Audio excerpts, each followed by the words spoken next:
Tafiditra tamin'ny fifaninanana fidinany ho amboaran'ny Océan Indien ihany koa anefa dia nisy ny lalao iraisam-pirenena notanterahana ihany koa ka ny ao amin'ny ekipan'ny tompon-dakan'i Maurice ny Highland Blues zany sy ny ekipa tompon-daka lefitra tsy amin'nosy La Réunion dia ny ekipan'ny Saint-Paul nazava kosa teto ny fandresen'ny zareo Mauriciana tamin'ny 7-5 ny Mauriciana izay hita ao mivoatra tokoa raha amin'ity taranja ity.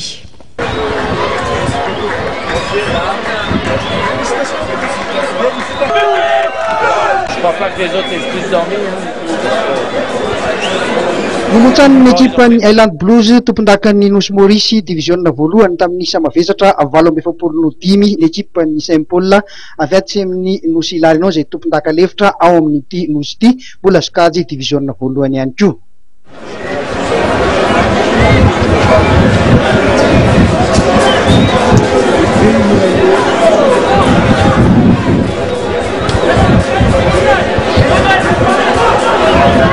Efa lasa lavitra raha eo amin'ny lafiny teknika ity ekipa Mauriciana izay manao akanjo manga amin'ny sary ity.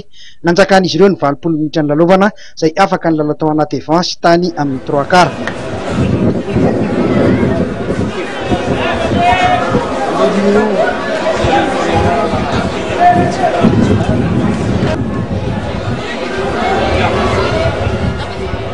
Teo amin'ny fizara-potoana voalohany dia tsy nitoko mihitsy ny Réunionnais izay niaritra ny fanafian'ny Mauriciana fotsiny. Tany amin'ny fidirana faharoa 10 minitra tsy iravana vao mba nahita endri-dalao nahafinaritra kely nasehon'ny zareo Saint-Paul ka nahatongavan'izy ireo baolina aneti-tanana iray.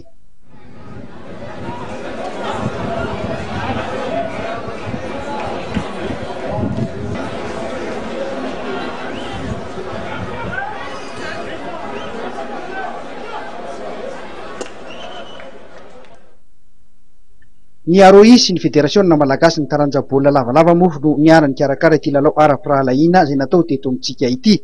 Teo amin'ny lalao voalohany izay nikatrohan'ny tompon-dakan'ny Mayotte sy ny tompon-dakan'ny Madagasikara division faharoa zareo avy any Boeny kosa dia resandry zareo Maoré tamin'ny 7-25 ny avy any Boeny mbola sokajy division faharoa ihany koa.